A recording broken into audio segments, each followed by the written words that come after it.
Merci de votre présence nombreuse aujourd'hui à cette conférence sur la 5e République à bout de souffle, vite la 6e République. Vous le savez, c'est un sujet qui est très important dans l'histoire et la vocation politique de notre formation. Chaque année aux amphis, nous remettons le sujet sur la table pour en reparler, pour évaluer l'état d'avancement des travaux et pour s'organiser, pour toujours garder en perspective l'accomplissement de cet horizon que nous avons choisi comme horizon historique fondamental de notre mouvement. Cette année, j'ai le plaisir d'être accompagnée dans cet exercice par une tablée vraiment exceptionnelle d'intervenantes et d'intervenants que je remercie de leur présence. Alors, compte tenu du fait que vous l'avez vu, il y a actuellement quelque part dans le monde une assemblée constituante qui est en cours d'adoption, on l'espère, d'une nouvelle constitution. C'est donc l'expérience du Chili.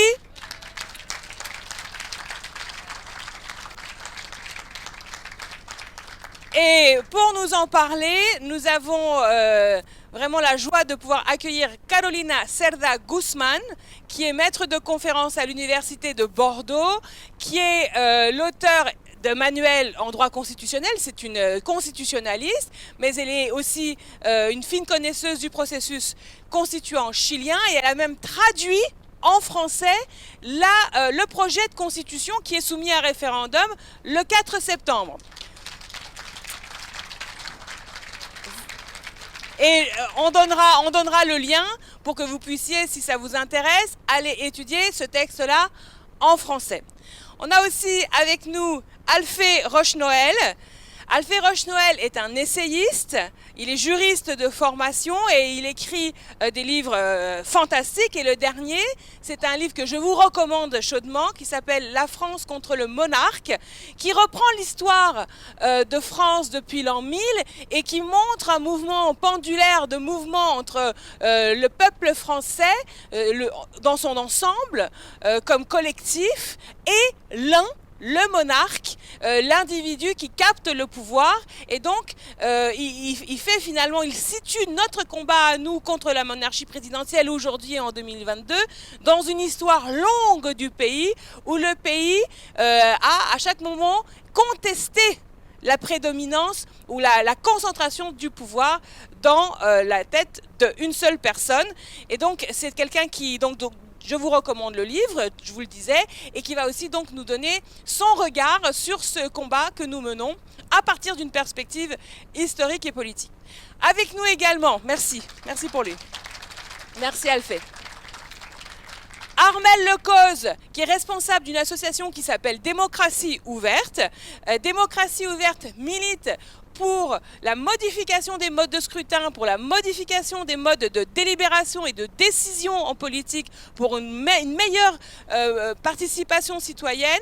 Ils sont bouillonnants d'idées et de propositions pour modifier l'état actuel du droit dans la politique française. Donc on va l'écouter aussi parce qu'il a quelques propositions à nous faire, et puis aussi il a aussi beaucoup travaillé le sujet. Donc ça nous intéresse, nous, de pouvoir avoir des sources qui viennent renseigner ce combat politique. Et enfin, merci Armelle Lecause. Enfin, avec nous, comme d'habitude, Pierre-Yves Cadellen, qui est le responsable du livret constituante et 6e République. Pierre-Yves et moi, nous animons depuis, je sais pas, 10 ans. Non, c'est ça, déjà 10 ans, je crois. Le travail au sein de la France Insoumise et de ce qui était avant. Comment on s'appelait avant? Je sais plus. On a eu plein de noms. Toujours, c'est ça. Plein de noms différents, mais toujours le même horizon. Et donc on a travaillé en 2012, en 2017, en 2022, notamment sur le programme présidentiel de Jean-Luc Mélenchon sur la question spécifique de la Constituante et de la 6e République. Et puis moi, je m'appelle Raquel Garrido et je suis ravie d'être avec vous aujourd'hui. Je vous propose qu'on commence tout de suite en se plongeant dans l'expérience qui est actuellement en cours au Chili avec Carolina Cerda Guzmán.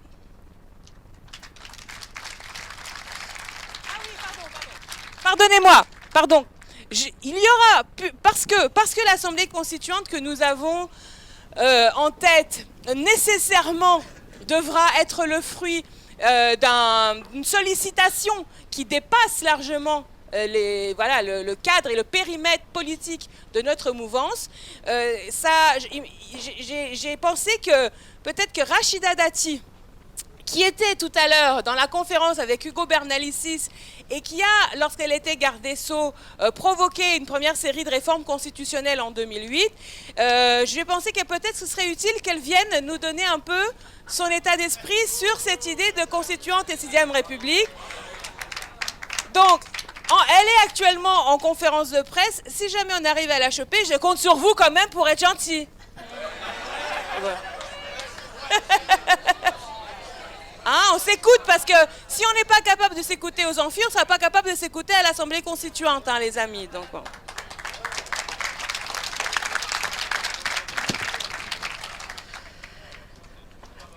Bon, merci beaucoup pour cette présentation et merci beaucoup surtout pour l'invitation.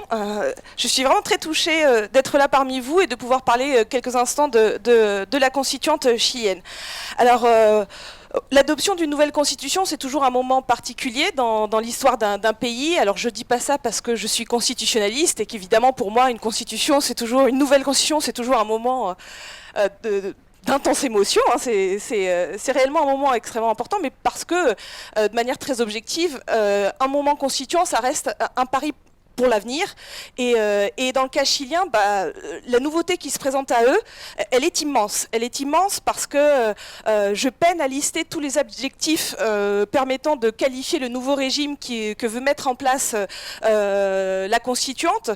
Si le oui l'emporte lors des prochaines élections, lors des prochains référendums, le Chili sera une république bien sûr démocratique, mais surtout sociale. Elle sera participative, elle sera écologique, elle sera féministe, elle sera inclusive, elle sera régionale, elle sera transparente, et j'en passe encore.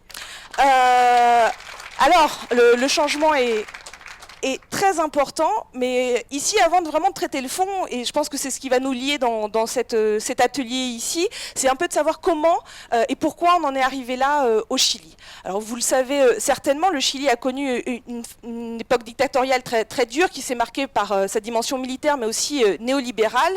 Et lorsque le Chili sort de cette dictature, il en sort évidemment très meurtri, physiquement mais aussi juridiquement, parce qu'on sort de cette dictature en gardant avec nous une trace juridique importante qui est la Constitution qui avait été adoptée sous Augusto Pinochet. Et cet héritage, il va peser très lourd. On va se le traîner, cette Constitution pendant plus de 30 ans, 40 ans, et cette constitution, au fur et à mesure, elle va poser de plus en plus de problèmes. On va essayer d'effacer l'empreinte pinochetiste de la constitution à travers plusieurs réformes. Donc ça, c'est important de comprendre que ce texte, on voyait qu'il était problématique, on a essayé de le retoucher. Et malgré tout, il restait la philosophie centrale dans le texte et qui, elle, impliquait un changement important et un changement complet de constitution. Alors, à partir des années 2000, au Chili, on va connaître une série de grandes manifestations qui vont montrer la colère du peuple et qui va permettre de soulever les problèmes liés à cette constitution. Mais elles n'ont jamais permis de faire un basculement complet. Et le basculement complet, il va venir en octobre 2019. Alors, tout d'abord d'une cause qui peut paraître anodine, qui est la hausse du prix du ticket de métro à Santiago, mais qui va finalement être un déclencheur très très important et qui va donner naissance à ce que l'on a appelé, nous au Chili, el estallido social, c'est-à-dire l'explosion sociale. Alors très rapidement, les principaux partis politiques vont se mettre d'accord, mais comme ils se méfient les uns des autres, des règles du jeu vont être mises en place. Et une première règle du jeu a été de s'assurer qu'à chacune des étapes, le peuple soit consulté. Donc le peuple est consulté dans un premier temps le 25 octobre 2020 pour un référendum dans lequel on pose deux questions au peuple chilien. Souhaitez-vous changer de constitution ? Première question. Deuxième question, si oui, comment voulez-vous procéder ? Voulez-vous procéder avec une assemblée constituante intégralement élue ou voulez-vous procéder à ce qu'on a appelé une convention mixte, c'est-à-dire un mélange des députés déjà élus plus des nouveaux membres ? À ces deux questions, la première question l'emporte 78% pour le oui, donc on veut changer de constitution, donc ça c'est acté. Et ensuite, à la deuxième, 79% en faveur d'une assemblée constituante intégralement élue. Et puis, donc, on va procéder à l'élection de ces membres, de ces 155 membres initialement, les 15 et 16 mai 2021. Alors, l'élection en elle-même, elle est très intéressante parce qu'elle va annoncer la couleur. On avait déjà réglé le fait qu'elle soit élue à la proportionnelle, et en permettant la candidature d'indépendants.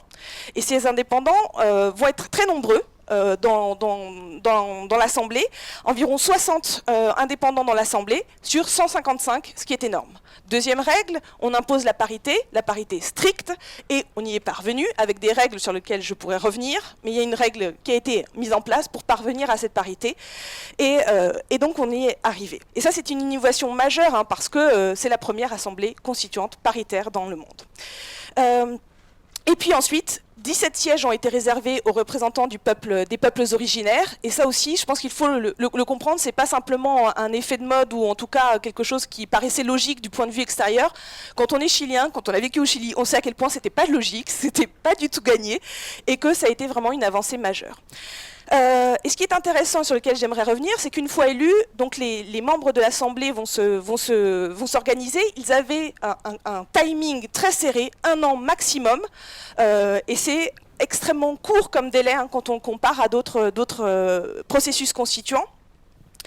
Et malgré tout, malgré ce délai serré, et je voudrais insister là-dessus, ils ont quand même tenu à maintenir une participation du peuple tout au long du processus.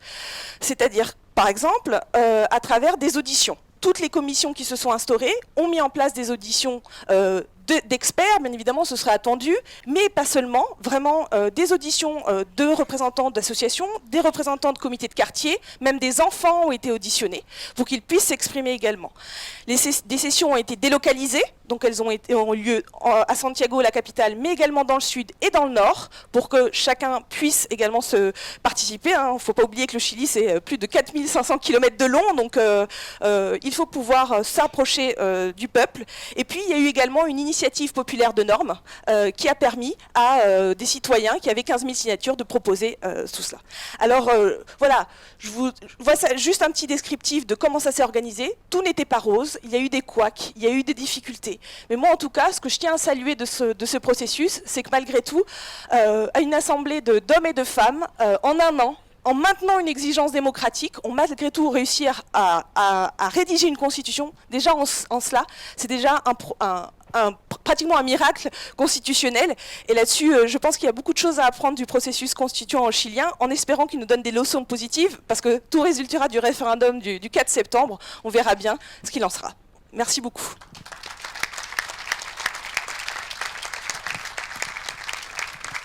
Merci Carolina. Je passe la parole maintenant à Alphée Roche-Noël. Donc vous l'avez compris, un premier tour de table et ensuite on fera un petit débat entre nous sur le sujet. Merci Raquel. Merci pour l'invitation également. Carolina, tu as parlé de traces et je pense que c'est important, des traces géographiques en ce qui concerne le Chili pour nous Français et des traces historiques aussi. Le Chili avec cet héritage dont tu as parlé. Et nous, avec un héritage également complexe et quelquefois plus complexe qu'on ne peut le penser, compte tenu de la vulgate habituelle qu'on nous ressort pour justifier le régime constitutionnel dans lequel nous sommes actuellement. Et moi, ce qui a suscité le travail que j'ai fait, un travail historique, pas exactement un travail d'historien compte tenu de ma formation, eh bien, c'est un sentiment de révolte profond face à cette idée qui est constamment resservie, qui veut que la France, j'entends par là la société politique française, ait été construite par ses monarques, rois, empereurs, présidents. C'est très conforme du reste à la vulgate gaulienne, puisqu'on se rappelle que dans ses mémoires d'espoir, il se tenait, expressis verbis, solidaire des Capétiens, des Mérovingiens, etc. Donc ça montre cette doxa qui continue aujourd'hui de contaminer, je pense, nos esprits. Ce que j'essaye de montrer dans ce livre, et je le dis juste en quelques mots pour prolonger un peu ce que Raquel a déjà très bien dit, c'est finalement, donc la France contre le monarque, c'est l'un contre le commun. Ça fait référence évidemment aux contraintes de la Boétie, même si ce n'est pas un livre de théorie, mais ça me paraissait extrêmement important de montrer ce fait que dans l'histoire de la construction de notre société politique, loin d'être une histoire de monarque, eh bien, ça a été une histoire d'affrontement et de tension autour de la question du politique entre non pas la France hypostasiée comme une espèce de pays comme on aime souvent l'imaginer à droite, mais plutôt la France comme société politique à travers des corps constitués, des communautés, des villes, des communes, différents acteurs qui se sont exprimés au fil du temps par épisode et par tâtonnement. Et je pense que dans la période qu'on vit actuellement, il ne faut pas négliger l'augure du tâtonnement parce qu'on sait rarement où on va. Et pour savoir, pour essayer de trouver une voie, ça peut être intéressant de regarder ce qui s'est passé avant. Et il me semble donc que dans l'histoire profonde de notre société politique, il y a cet affrontement, cette tension qui n'est jamais résolue, qui n'a jusqu'aujourd'hui jamais été résolue, puisque en 1958, De Gaulle arrive et nous raconte l'histoire d'avant, finalement. Voilà, une espèce de raboutage entre la monarchie, la tradition consulaire des Bonaparte, le plébiscite, etc. Finalement, c'est une histoire qui est pas exactement chaotique, plus exactement tâtonnante, celui non pas d'un affrontement ouvert entre le peuple et la monarchie, mais plutôt d'un long décilement qui va conduire non pas les Français des républicains précoces, mais à se découvrir peu à peu dans une opposition avec un monarque qui, par hypothèse, va tenter de concentrer tous les pouvoirs. On commence en l'an 1000 et moi, mon histoire, je la finis avec la Commune de Paris qui me semble tout à fait emblématique. Vous savez que Marx avait très justement vu dans la Commune de Paris l'antithèse de l'Empire, et même si ce n'est pas la Commune qui fait tomber l'Empire, elle incarne très possiblement effectivement cette antithèse. Pourquoi est-ce important ? Eh bien, ça paraît très important en ce moment de revoir l'histoire à cette aune-là, parce que la tension dont je parlais tout à l'heure n'est toujours pas résolue et finalement on en vit encore aujourd'hui les soubresauts. Le monarque, je n'ai pas besoin de le nommer, on voit très bien qui c'est, mais au-delà des questions de personnes, ce qui me paraît finalement assez peu important à l'échelle de l'histoire, ce qui importe, c'est les questions de structure et la façon dont les individus se fondent et se coulent dans les structures. Et sous cet aspect, Macron est voilà, le parangon de cette histoire monarchique dont il s'est d'ailleurs lui-même tenu solidaire en 2017 avec une interview dont on se souvient, il déplorait l'absence, le vide qu'avait laissé le monarque à la Révolution française. Et donc, il me paraît très très important de regarder ça pour modifier cette espèce d'habitude et d'habitus presque qu'on a à considérer que le régime constitutionnel dans lequel nous sommes aujourd'hui est indépassable, et en particulier que la figure du président de la République est indépassable. J'y reviendrai juste dans un petit instant et je vais conclure très rapidement pour laisser mes camarades parler. Très important en ce moment parce que nous sommes précisément dans un de ces moments de décilement. C'est mon analyse et je pense qu'elle est partagée sans doute par un certain nombre d'entre nous, c'est-à-dire ce moment où on commence à questionner ce qu'on a appelé, s'agissant de l'Ancien Régime, l'innocence du principe royal. Voilà. Pendant très longtemps en France on n'a pas touché au roi, puis à un moment donné on s'est rendu compte que quand même il y avait un certain nombre de problèmes qui procédaient du roi. Alors ça a été le droit de veto pendant la Révolution, mais auparavant ça a été tout un tas d'autres choses.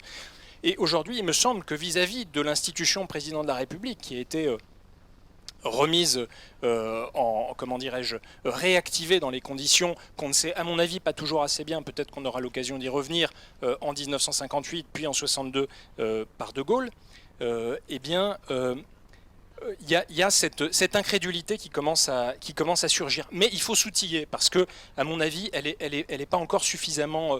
Le mythe présidentiel est encore trop ancré dans les têtes. Et c'est pour ça qu'avoir recours à l'histoire, ça me paraît très important. Et il est à droite par hypothèse, j'allais dire. Mais il l'est aussi à gauche. Voilà.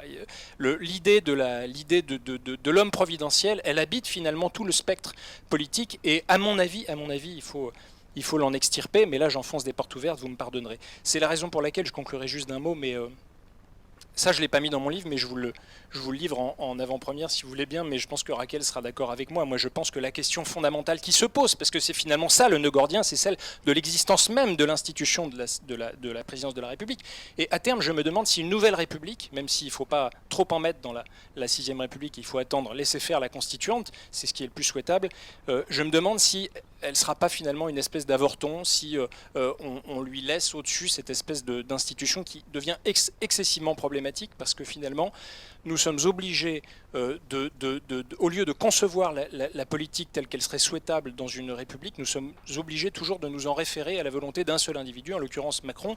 Ça pourrait être un autre, peut-être pire demain, je ne sais pas. Voilà quelques propos que je voulais vous livrer en introduction.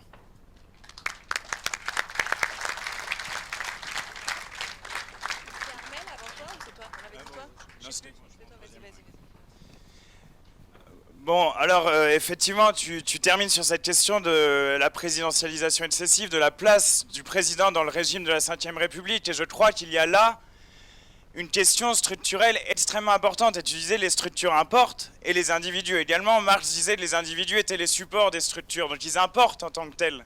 Et voyez le commencement de ce mandat présidentiel. Il a commencé de ce point de vue-là dans une certaine forme d'excès, y compris par rapport au précédent mandat. Car comment commence-t-il, Emmanuel Macron, le 14 juillet?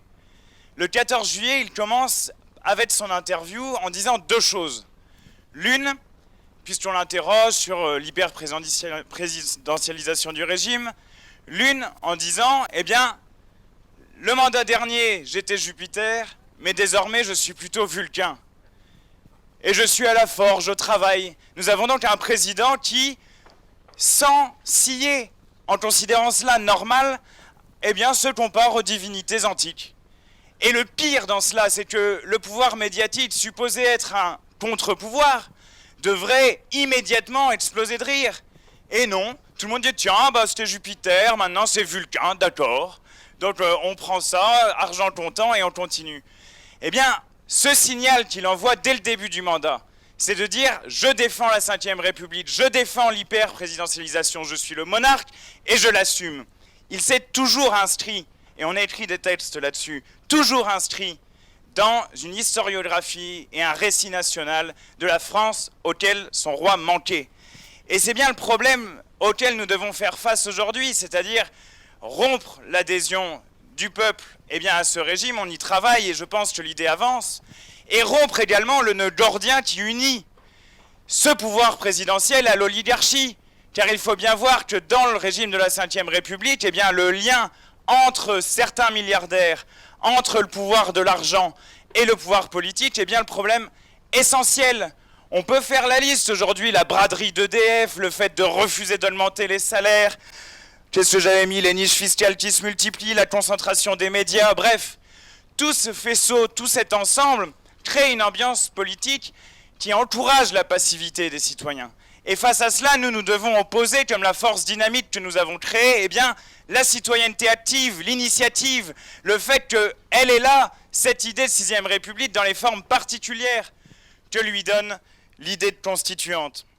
Et c'est à ce prisme-là, l'articulation entre la question sociale et politique, qu'il faut lire la deuxième déclaration choquante d'Emmanuel Macron le 14 juillet, lorsqu'il dit « Ma conception de la nation, c'est la nation organique », se référant ainsi à de nombreux penseurs d'extrême droite, Maurice Barrès, Charles Maurras. La nation organique, c'est pas de division. Pas de division, sinon c'est la catastrophe. Pas de délibération, et puis comme ça, c'est la démocratie comme je veux, toujours comme je veux, toujours comme je le conçois.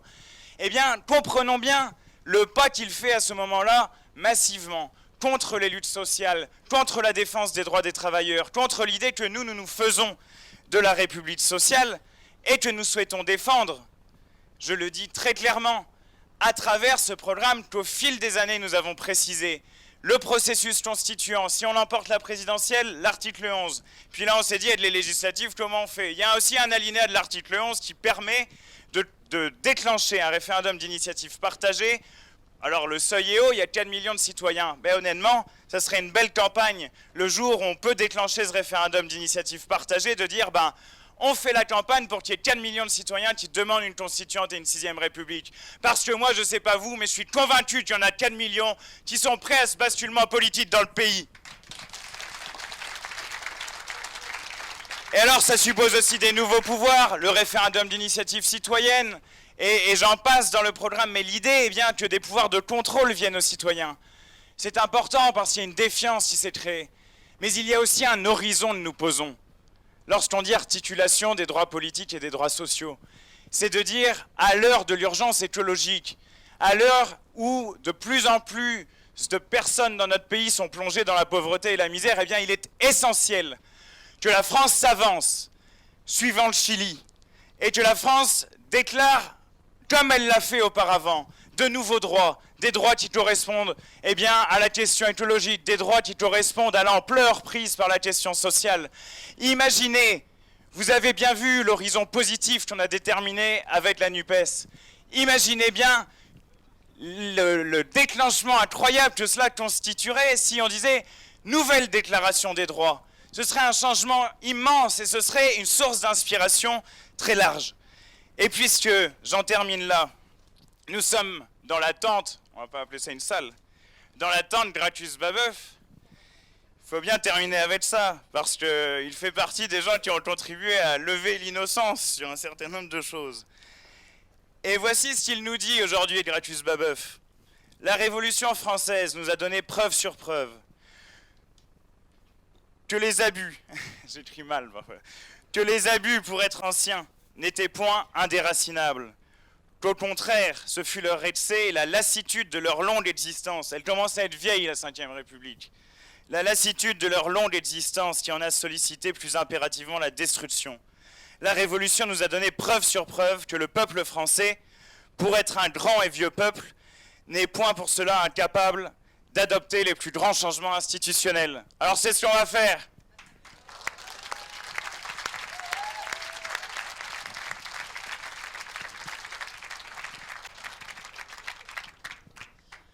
Merci beaucoup et merci pour l'invitation.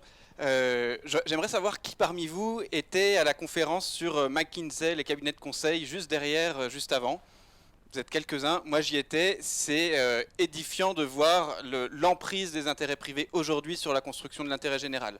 Qui était sur la conférence sur le lobbying en Europe et en France, c'était ce matin je crois dans l'atelier. Pareil, même constat et même voilà, réflexion de ça nous amène à la question démocratique et de l'organisation de nos institutions. Sur la planification écologique hier, pareil. Sur l'Europe, désobéir aux traités ou pas, pourquoi est-ce qu'on aurait besoin de désobéir aux traités? Parce que aujourd'hui, la démocratie européenne, est-ce qu'on peut vraiment appeler ça une démocratie et en tout cas, est-ce que ces institutions européennes fonctionnent bien? Non. Donc j'ai l'impression qu'un très grand nombre de sujets aujourd'hui et hier et avant-hier dans les amphis nous amènent à cette question-là de la démocratie sous plein de prismes différents. On a donc un point commun, moi je le vois dans Démocratie Ouverte, on est une ONG qui travaille avec d'autres associations, d'autres organisations. Qu'est-ce qu'on constate? C'est que pour toutes les luttes, on a des plafonds de verre qui sont des plafonds de verre institutionnels, qui sont des plafonds de verre sur les questions féministes, sur les questions de lutte antiraciste, sur les questions des quartiers populaires. À chaque fois qu'on veut obtenir quelque chose, on n'arrive pas à l'obtenir parce qu'on a ces intérêts privés qui sont plus forts que la construction de l'intérêt général. Donc on a quelque chose qui nous réunit toutes et tous, qui est cette constitution, cette règle du jeu qui n'est plus adaptée, ce fonctionnement d'un système politique qui n'est plus adapté, et du coup, qu'il nous faut changer. C'est tout l'objet d'une réforme des institutions en profondeur, c'est tout l'objet d'une constituante. L'objet de Démocratie Ouverte, c'est de voir comment est-ce qu'on peut remettre du pouvoir citoyen partout. Comment est-ce qu'on remet du pouvoir citoyen dans les institutions, mais aussi comment est-ce qu'on remet du pouvoir citoyen dans les collectivités locales, peut-être demain dans nos hôpitaux, dans nos écoles, dans le fonctionnement de nos médias, de nos entreprises. Si demain on a de la délibération et du pouvoir citoyen à tous ces endroits-là, on a des gens qui sont en capacité de définir l'intérêt général et de prendre en compte évidemment les enjeux écologiques, les enjeux sociaux, alors qu'aujourd'hui, la manière dont on est structuré, dont on est organisé, finalement ne nous met pas en capacité de répondre aux gigantesques défis environnementaux et sociaux qu'on a face à nous. Donc comment est-ce qu'on fait ça, Démocratie Ouverte? On a plusieurs activités. Une qui est un laboratoire qui nous permet de mener des expérimentations en partenariat avec des collectivités locales. Donc on va dans des territoires et on va tester avec une mairie, avec un département, avec une région, régions, avec un syndicat de gestion des déchets, des nouveaux outils, des nouvelles méthodes pour essayer d'améliorer le fonctionnement de la délibération citoyenne, de la participation. On a certaines expérimentations qu'on fait à une échelle nationale et qui même dépassent l'expérimentation.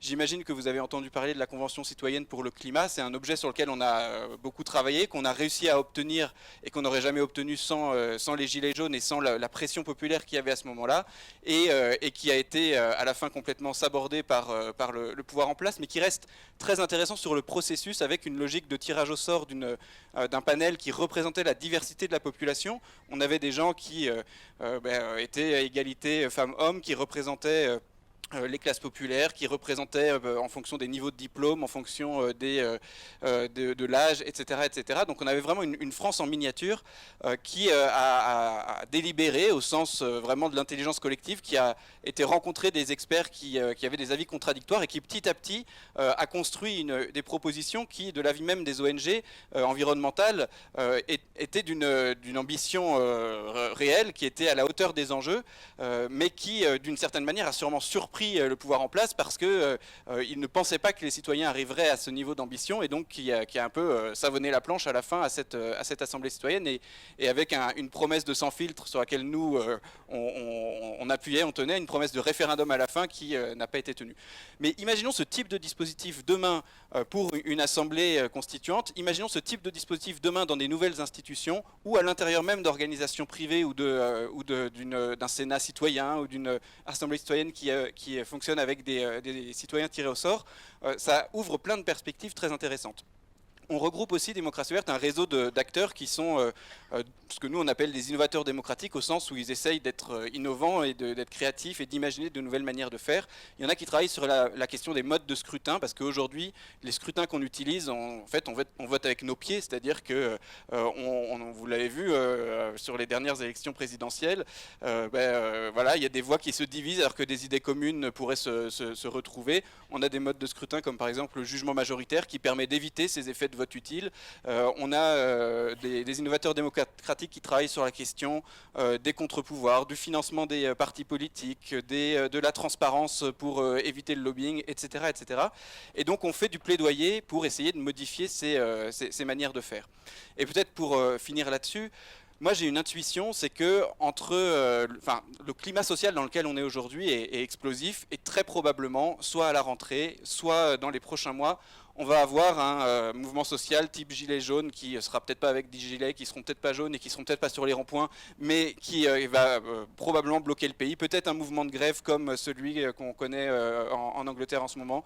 Peut-être un blocage institutionnel lié à l'Assemblée. Je ne sais pas quoi, mais probablement des soubresauts, voire même des blocages profonds. À ce moment-là, je pense que le mot d'ordre, ça doit être celui d'une constituante citoyenne. Ça doit être celui de changer la règle du jeu et de changer le fonctionnement de nos institutions. Et quand on regarde l'histoire des constituantes, la plupart du temps, c'est au moment où il y a un blocage que cette porte de sortie peut exister. Et donc on travaille sur un scénario que je ne détaillerai pas ici, mais ça pourra faire l'objet de nos discussions, qui pourrait être un objet commun au mouvement social, aux différents mouvements politiques de gauche, peut-être demain à des ONG, et qu'on prépare ensemble, et que le moment où ce blocage survient, et évidemment il faut aussi contribuer à le faire survenir dans la rue, dans l'espace public, à l'Assemblée nationale, mais le moment où ça se déclenche, là il faut qu'on ait un mot d'ordre commun qui soit celui-là pour déclencher un processus de révision totale de nos institutions.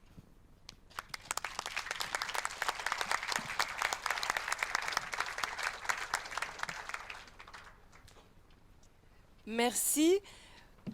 Je rebondis et je poursuis l'idée que vient de développer Armel sur l'idée de crise sociale et institutionnelle qui provoque un bouleversement majeur.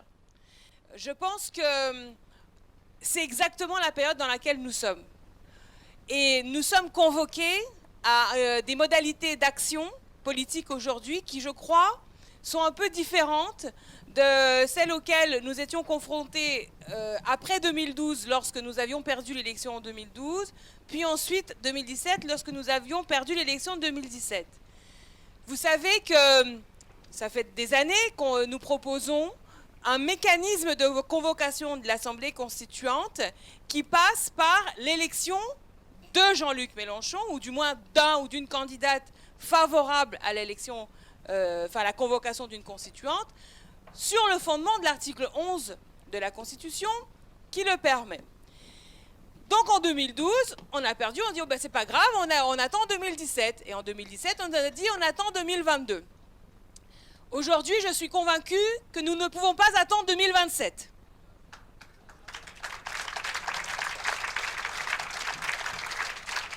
Je pense que le travail que vous avez réalisé dans la société a mûri.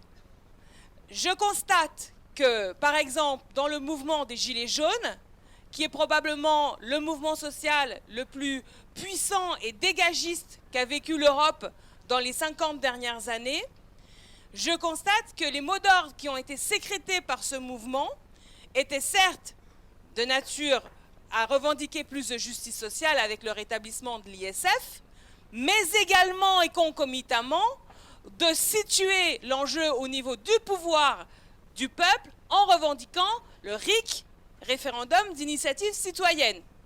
Il me semble que cette expérience-là, grandeur nature, ferme un certain nombre de débats qui ont pu exister à gauche sur le caractère prétendu théorique de la revendication démocratique et institutionnelle par rapport aux revendications de nature sociale ou aujourd'hui on rajouterait climatique. Il me semble que la gauche en particulier, qui pendant longtemps a considéré que le peuple populaire ne pouvait s'intéresser qu'à son caddie et à rien d'autre, a péché par probablement un peu de mépris de classe et en tout du moins aujourd'hui en tout cas ne peuvent plus persévérer dans cette thèse parce que les Gilets jaunes ont fait la démonstration que lorsque le peuple se réunit sur les ronds-points, qu'il met sa pensée en commun, et bien très rapidement il s'aperçoit que le problème c'est pas forcément seulement le nom du monarque présidentiel, mais le fait que justement le peuple n'arrive pas à trouver les voies démocratiques, institutionnelles, pacifiques pour que la volonté générale émane de la société qui est le seul souverain. L'idée de la souveraineté populaire reste profondément ancrée dans l'idiosyncrasie française, pour utiliser un terme un peu savant, et c'est une donnée qui nous intéresse. Cette donnée nous intéresse. Pourquoi ? Parce que le niveau de blocage aujourd'hui qui existe et d'affrontement entre ce peuple qui est insatisfait sur le plan civique et un monarque présidentiel adossé à une oligarchie dont il défend les intérêts bec et ongle, et probablement qui seront défendus avec d'autant plus de vigueur dans cette mandature que le président Macron ne peut pas se présenter et que par conséquent, il n'a absolument pas besoin même de penser à sa propre réélection. Ceci provoquera probablement, en tout cas peut-être, c'est une possibilité probable, un raidissement de la défense des intérêts oligarchiques contre les intérêts du peuple. Et par conséquent, comme ce conflit est là, comme ce conflit existe et qu'il est actuel, il est contemporain, nous savons qu'il y aura soit une modalité violente de résolution de ce conflit, c'est la perpétuation du blocage, c'est la répression, comme on l'a vu face aux Gilets jaunes, c'est la révolte, c'est l'insurrection violente contre les institutions. Ou alors, il peut y avoir une résolution pacifique de ce conflit sous la forme d'une auto-organisation du peuple pour se mettre lui-même aux commandes. Et cette modalité pacifique porte un nom, c'est l'Assemblée constituante. Par conséquent, aujourd'hui, notre rôle, il est, d'une part, de s'adosser à des outils de pouvoir nouveaux que nous avons conquis, et il ne faut pas sous-estimer l'importance du fait d'être 150 députés de la NUPES dans une Assemblée nationale où le président n'est pas relayé par une majorité présidentielle automatique, et évidemment, la capacité de ce groupe-là d'influer la société elle-même par un espoir que les mobilisations sociales pourraient déboucher sur quelque chose d'utile à l'Assemblée nationale. Donc nous avons cet outil qui est d'ordre institutionnel et qui commande quand même d'être toujours prêt en cas de dissolution, c'est-à-dire qu'en cas de dissolution, qui est une des hypothèses de travail, nous sommes prêts immédiatement à repartir au combat, et cette fois évidemment en espérant d'avoir davantage de députés et pourquoi pas la majorité et donc la victoire. Mais on ne peut pas seulement compter sur cette hypothèse-là. Il faut parallèlement à ça, dans notre conception de l'auto-organisation, de la convocation d'assemblées, dans les relations unitaires et les mobilisations collectives que nous organisons au sein de la NUPES, mais aussi avec les associations, les syndicats, toutes les formes organisées de la société, mettre au cœur des revendications l'Assemblée constituante. Vous savez comme moi, et j'en conclus sur ce point pour qu'on puisse en parler entre nous, et surtout j'aimerais soumettre ces idées-là à nos invités. Vous savez que 7 Français sur 10, c'est une étude d'Aris Interactive qui l'a dit cette semaine, sont pour une taxe sur les super profits. Donc, si nous étions dans un régime démocratique, il y aurait déjà une taxe sur les super profits. D'accord? Parce que la volonté de 70% des Français serait mise en œuvre. Donc, quand nous combattons pour des mesures qui aident les Français face à la vie chère, on ne peut pas se contenter des revendications sociales. Il faut concomitamment poser la question démocratique, qui est un des éléments qui explique les injustices et l'accaparement des richesses par certains au détriment de tous les autres. Et quelque part, il nous faut désinsoumiser la revendication constituante. La revendication constituante a été portée par Jean-Luc Mélenchon et la France Insoumise depuis maintenant de très nombreuses années.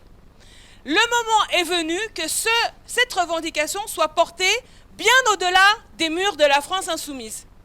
Déjà par toute la NUPES, ça c'est déjà un point très important, mais aussi, et c'est très important, le mouvement social organisé, classique, traditionnel, qui est confronté au même problème que tous les Français, qui est que les mobilisations, les grèves, les pétitions se trouvent face au mur de la monarchie présidentielle et à l'impunité politique dont jouit le président du fait des textes de la Constitution. Donc, si nous mettons ceci en mutualisation, si nous mettons ce combat en partage, si nous jouons notre rôle d'animation de ce débat dans le pays, je pense que nous sommes à la hauteur de notre rôle historique.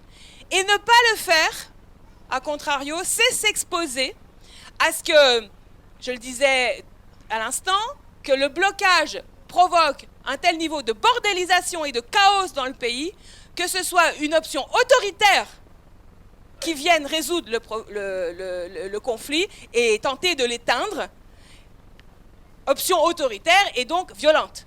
Puisque les Français ne se laisseront pas enfermer, ratiboiser, censurer, sans rien dire, comme ça. Bon. Voilà. Donc, j'invite mes invités à soumettre leurs observations sur cette idée-là, parce que souvent on m'a dit que non, mais c'est pas pour tout de suite, c'est pour après. C'est toujours après la constituante.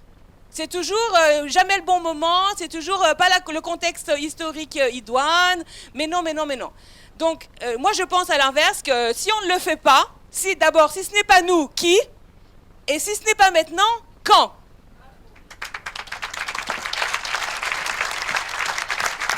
Merci.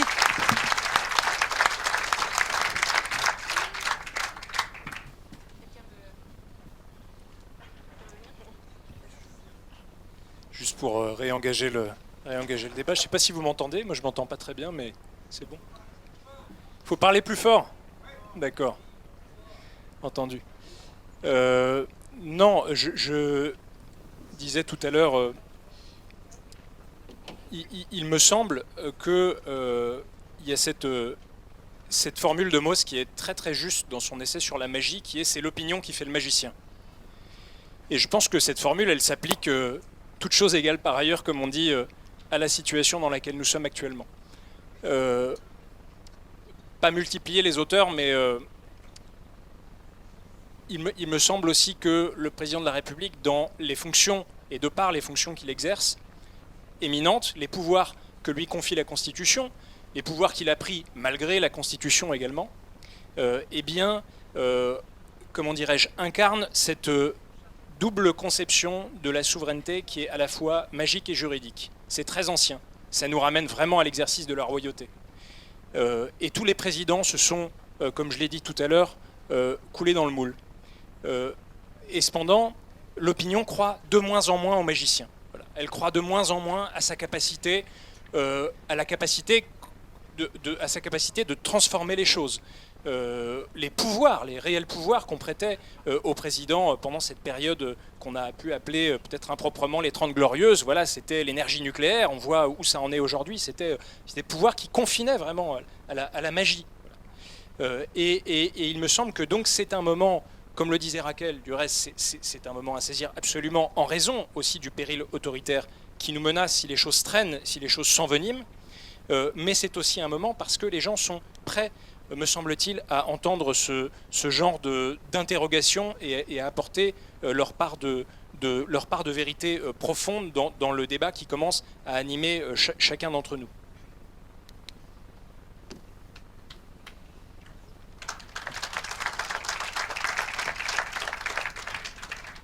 Moi aussi, j'aurais voulu un peu partager quelques retours de l'expérience chilienne et sur la question du moment et les nombreuses fois auxquelles on t'a répondu c'est pas le moment, c'est pas le moment, c'est pas le moment. Je pense que ça, c'est toujours quelque chose d'extrêmement délicat à pouvoir percevoir le bon moment de se poser cette question, mais je pense aussi que ce moment, il se construit, il se nourrit et qu'il s'alimente. Ce moment où la constituante apparaît comme une évidence. Et moi, je fais ce constat depuis l'expérience chilienne où au Chili, pour qu'on comprenne également pourquoi on en est venu à cette révision, il faut comprendre qu'il y avait eu déjà avant des constats extrêmement partagés des défauts d'une constitution, mais cela... les défauts de la 5e, on est déjà, je pense, assez nombreux à pouvoir les faire. Et malgré tout, ça ne suffit pas. Ça ne suffit pas de critiquer un texte pour qu'on en vienne à ce moment où on le change. Et je pense qu'au Chili, il y a eu aussi deux éléments. C'était que le mouvement social au début donc de cette estallido social n'était pas la constituante. Hein. C'était, comme je l'ai dit, les tickets de métro. Puis ensuite, ce sont été des problèmes sociaux. Mais très rapidement, le mouvement lui-même a intégré que la seule réponse à l'ensemble de leurs problèmes était la constituante. Et c'est quand le mouvement social lui-même intègre cette donnée comme une évidence et qu'il l'impose au débat politique que ça le devient.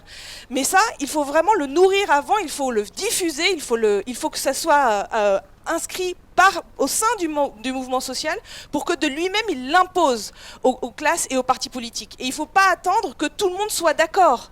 Au Chili, tout le monde n'était pas d'accord en octobre 2019 pour qu'on change de constitution. Mais c'est parce que c'est le mouvement social qui l'a imposé et qui ensuite l'a repris. Et c'est lui-même, avant même que les partis politiques s'organisent, mais à travers ce que nous au Chili on appelle des cabildos, qui sont des petites réunions autogérées, qui s'organisent de manière tout à fait autonome, qui eux-mêmes ont décidé, discutons-en. Pourquoi il nous faut une nouvelle constitution et quels sont les arguments qu'il faut que l'on mette en avant pour défendre l'idée d'une nouvelle constitution. Et ça, je pense que ça c'est important, que ça se diffuse, mais que ça soit aussi le mouvement lui-même qui le porte comme une évidence. Voilà.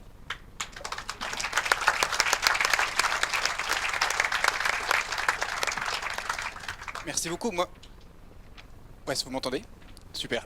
En réaction, moi je suis complètement d'accord sur il faut désinsoumiser la constituante et la 6ème République. Il faut probablement la nupiser, oui. Il faut probablement aussi la gilet jauniser, la ONGiser, et je pourrais en faire beaucoup comme ça. Mais et ça veut dire accepter aussi peut-être de la remettre sur l'établi, de la retravailler, de la mettre en débat. Globalement, mon regard à moi sur le projet de constituante qui est dans l'avenir en commun, c'est que elle est à 95% bien construite, il y a les bons éléments. J'ai l'impression qu'elle peut évoluer sur certains aspects, c'est ça que je voudrais vous livrer, mais je sais qu'on n'est pas forcément d'accord et c'est vraiment pour le mettre en débat. Par exemple, un des enseignements de la Convention citoyenne pour le climat, ou d'autres expériences de démocratie délibérative, c'est-à-dire cette démocratie où on prend le temps de la construction d'un avis avec des gens qui viennent de la société, qui ont été tirés au sort pour ça, c'est que avoir une facilitation et avoir des facilitateurs professionnels, qui sont du coup neutres et qui sont diversifiés, avoir un comité de pilotage ou un comité de gouvernance pluraliste et indépendant, ça permet potentiellement de gagner du temps et d'éviter ce qui se passe dans beaucoup de cas, et c'est le cas à l'Assemblée nationale par exemple, la logique d'avoir des partis politiques qui envoient des candidats, du coup un rapport de force qui se retrouve dans une assemblée, et une logique de rapport de force qui peut se retrouver ensuite à bloquer des débats, à bloquer des avancées. Et loin de moi l'idée de dire que la politique c'est pas du rapport de force. Évidemment que oui, la politique c'est du rapport de force à certains moments, mais par contre c'est intéressant aussi d'aller utiliser des outils d'intelligence collective ou des méthodes de gouvernance partagée. Une qu'on pratique par exemple, c'est ce qu'on appelle les prises de décision par consentement, c'est-à-dire on n'essaye pas d'avoir une majorité qui va imposer une décision à une minorité à 51-49, mais on essaye de trouver une solution sur laquelle personne n'a d'objection fondamentale. C'est pas la solution parfaite, c'est une solution qui est à peu près OK pour tout le monde. Et ça, c'est possible uniquement dans un processus facilité avec des facilitateurs formés à ce type de méthode-là. Et c'est le genre de choses qu'on peut utiliser. Nous, on l'a testé par exemple avec la mairie de Poitiers, avec des élus, des agents du service public, des citoyens tirés au sort, des citoyens d'instances participatives, donc qui avaient des casquettes très différentes. Et en utilisant ces outils et ces méthodes-là, on arrive à des résultats super intéressants. Je ne sais pas à quel point ça peut s'appliquer tel quel à une constituante, mais je pense qu'il y a des choses intéressantes à aller piocher là-dedans. Il y a au moins une personne d'accord avec moi. Peut-être un autre... J'aime bien quand on parle de processus constituant au sens où il y a évidemment l'Assemblée en elle-même, mais en amont de l'Assemblée, c'est essentiel de faire bouger toute la société. Et je sais que c'est dans le projet de la France Insoumise, mais d'aller faire des groupes locaux, d'aller faire des caravanes, d'aller faire des cahiers de doléances, d'aller faire des choses en ligne, des choses en fait à tous les endroits pour que tout le monde s'empare de ce sujet-là. Et je pense que ce qui est intéressant et qui, à mon avis, n'est pas encore dans le projet, c'est d'avoir des phases qui soient concomitantes. C'est-à-dire on commence l'Assemblée quand cette partie de débat grand public est encore en cours pour qu'il puisse y avoir un dialogue entre cette espèce de mini-public et ce grand public. Et évidemment, un autre élément essentiel, c'est de sécuriser le référendum à la fin. Nous, c'est ce qu'on n'avait pas réussi à faire avec Macron et la Convention citoyenne pour le climat, et du coup, le référendum a été sabordé. Mais il faut que là, du coup, juridiquement, au lancement de la Convention, de la Constituante, on soit sûr que ça se termine par un référendum et qu'il ne puisse pas y avoir d'autres issues possibles. Voilà quelques éléments d'amélioration, ou en tout cas de points d'attention à avoir à mon avis. Merci. Je propose qu'on prenne une série de questions, d'interventions courtes de la salle. Julie Elmokrani Thomasson va se charger de passer le micro, et ensuite nous reprendrons la parole pour une dernière fois.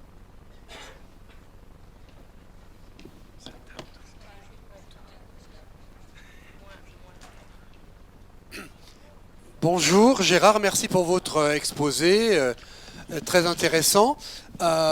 Aujourd'hui, il faut bien faire un constat, parce qu'on parle de souveraineté du peuple, ça revient souvent dans les discours, mais il faut bien dire qu'aujourd'hui, le peuple n'a aucun pouvoir politique, il n'a pas de souveraineté. Et si le peuple est souverain, il serait peut-être intéressant de lui donner une part de souveraineté. Alors il y a une nouvelle proposition qui est intéressante, qui s'appelle le RIC constituant, et qui serait très bénéfique, et qui me semble au niveau du processus être supérieur à l'Assemblée constituante, bien que pas antinomique du tout. Bien évidemment, moi je suis pour un changement de constitution. Alors qu'est-ce que c'est on active aussi l'article 11, mais pour modifier uniquement l'article 89. Je ne rentre pas dans les détails, mais en tout cas ça permet l'initiative. On parlait de taxer les superprofits. Eh bien ma voisine ou monsieur, tout seul, peut faire une proposition de loi. Elle est vérifiée par le tribunal d'instance si juridiquement c'est écrit correctement. Ensuite, il y a une pétition, on va dire 700 000 personnes. Je rappelle qu'un député dans sa circonscription, c'est environ 80 000 personnes dans les circonscriptions. Donc, un député peut proposer une proposition de loi, faire une proposition de loi, et 80 000 personnes ne le peuvent pas. Donc là, c'est 700 000 personnes, ça représente en fait 9 députés, ce qui semble correct comme chiffre, il ne faut pas trop peu et pas trop important. Donc, ensuite, cette pétition est acceptée, on imagine ce scénario, 700 000 personnes, c'est vérifié, effectivement. On déclenche un débat éclairé, les arguments, les pour, les contre. On fait attention aux lobbies des médias, on les contrôle, effectivement, et le référendum est déclenché. Si le oui l'emporte, la décision s'impose. Mais il n'y a pas de passage, et c'est ça où c'est très important, il n'y a pas de passage devant le Parlement, ni le Sénat, ni l'Assemblée. Il n'y a pas de veto du président monarque. C'est ça la différence du RIC constituant. Donc je vous demande d'essayer d'y réfléchir, et ça, il me semble que ça va dans le sens de l'histoire. En 2019, Bastien Lachaud était rapporteur de la loi sur le RIC, qui était propositionnel, abrogatoire, évocatoire. Il a fait un très beau discours à l'Assemblée, en parlant justement de la peur des députés, de la peur du peuple, quoi. Et donc il ne faut pas avoir la peur du peuple. Et donc moi je vous engage à réfléchir à ce RIC constituant. Vous savez qu'il y a quelqu'un qui s'était présenté à la présidentielle, Clara Heger. Ce sont des chercheurs en sciences politiques qui ont élaboré cette idée de RIC constituant. Et je vous invite à y aller. Et il me semble que pour la France insoumise, ce serait d'aller dans le bon sens. Bravo Gérard.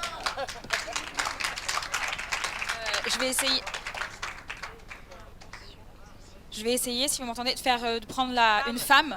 Voilà, donc là, il n'y a pas de femme. Là, il y a une femme. Vous avez vu, vous aviez levé la main. Oui, bonjour. Moi, je vais aller un peu dans le même sens. Je voulais parler d'Étienne Chouard. Moi, c'est par lui que j'ai entendu la première fois parler de la Constitution. Alors, comme ça ? On m'entend ? C'est bon ? Et du coup, lui, il a déjà organisé des assemblées constituantes partout en France pour former justement les gens à c'est quoi une constitution et comment on l'écrit ensemble. Et là d'ailleurs, je pense qu'il n'y est pas pour rien si les Gilets jaunes ont porté le RIC, parce qu'il les a beaucoup accompagnés. Notamment, il a écrit un livre que je vous invite à lire sur les Gilets jaunes, où il dit qu'ils ont été exemplaires pour deux raisons. La première, c'est qu'ils se sont regroupés sur les ronds-points et donc ils ont recommencé à faire de la politique. Ce qu'on devrait tous faire. Et la deuxième chose, c'est qu'ils ont commencé à leur petit niveau à écrire, en fait, à faire des mini-constitutions, parce que, en fait, la constitution, ce qu'il explique, c'est que c'est rien d'autre que les représentés qui écrivent comment est-ce que les représentants doivent les représenter. Et donc, il parle de l'exemple où il devait envoyer un représentant, du coup, aller rencontrer, je ne sais plus qui, au gouvernement. Je ne sais plus qui au gouvernement, et ils avaient défini sa mission qui était la suivante, aller négocier, mais par contre il fallait que ce soit filmé pour que tout le monde puisse voir comment ça se passe. Et quand il est arrivé là-bas, quand les représentants sont arrivés là-bas, on leur a dit non, on ne peut pas filmer. Ils sont repartis parce qu'ils avaient été mandatés pour ça, donc ils ont respecté la Constitution. Et donc il explique ça, comment les Gilets jaunes ont été des bons modèles.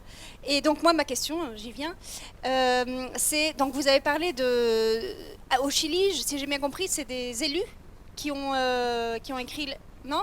J'ai pas bien compris. Qui ont écrit la Constitution, oui, des gens élus, oui, si. Oui, c'est des gens élus. Oui, des personnes ont été élues qui ont écrit la Constitution. Alors que par exemple, la Convention citoyenne, c'était des gens tirés au sort. Oui. Et donc ma question c'est justement, moi mon avis c'est que c'est mieux si c'est des gens tirés au sort, mais qu'en pensez-vous ?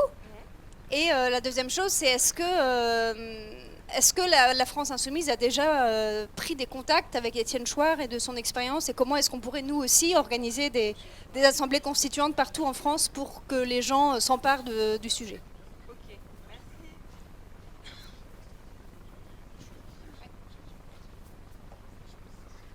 Oui, j'avais une question plus particulièrement sur le Chili. Je voulais savoir s'il y avait eu des modalités précises d'organisation des débats dans le cadre du texte. Oui, je voulais savoir s'il y avait eu des modalités d'organisation du débat médiatique dans le cadre de la future adoption, on peut l'espérer, de la constitution chilienne. Voilà, merci.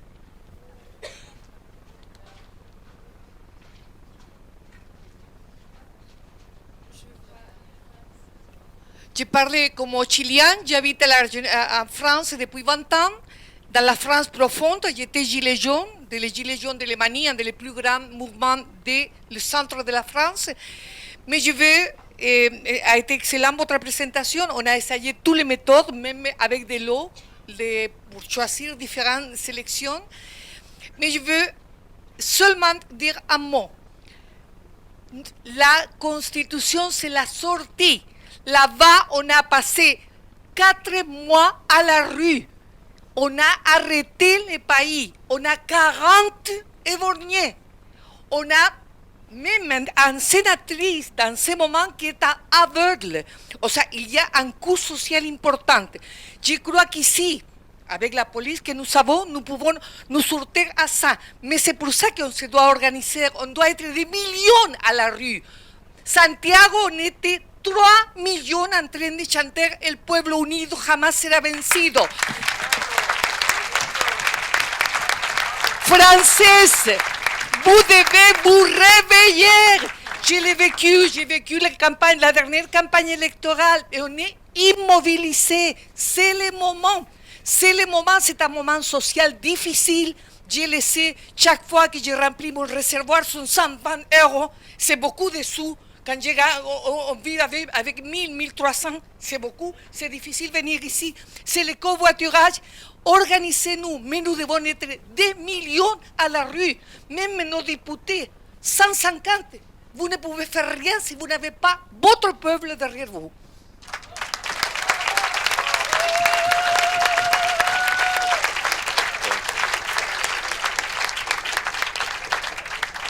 Oui, après la camarade du Chili qui a bien posé les problèmes, tu parlais que l'opinion forme le monarque.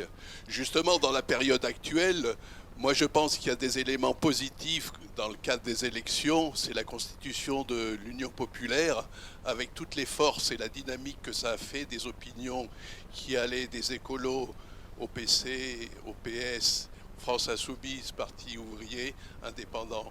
Je pense que cet élément de dynamique, c'est un des éléments, parce que entre RIC et représentation politique, l'exemple de la Ve République, ça a quand même été constitué par Debré, qui devait soutenir une aile de la bourgeoisie en France contre l'aile colonialiste.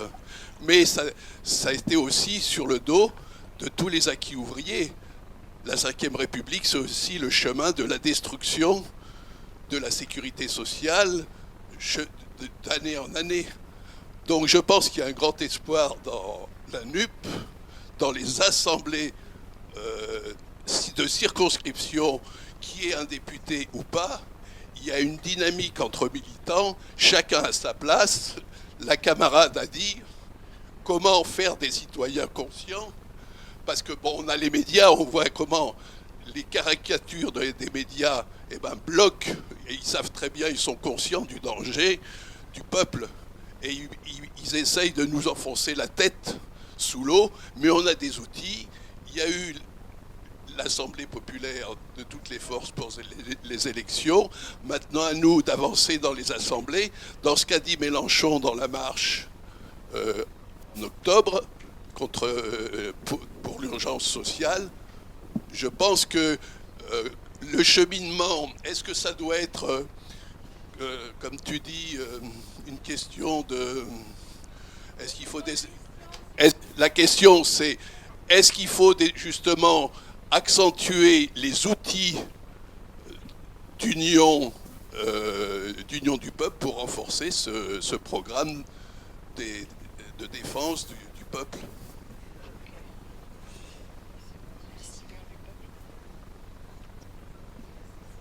Merci.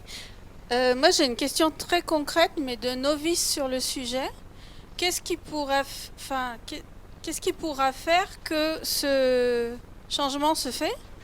J'ai entendu parler de constitutif, de constitution, de république. Quel est le lien entre tout ça? Et du coup, concrètement, quand ça va se faire, si ça se fait, mais quand ça va se faire, concrètement, quelles sont les étapes? Et puis, j'ai cru comprendre que vous aviez déjà préparé quelque chose. Est-ce que vous avez déjà une constitution toute prête? Est-ce qu'à un moment, voilà, les citoyens vont aussi y travailler? Voilà, je voulais savoir concrètement comment ça va se passer tout ça. Dernière question. On va prendre encore une question.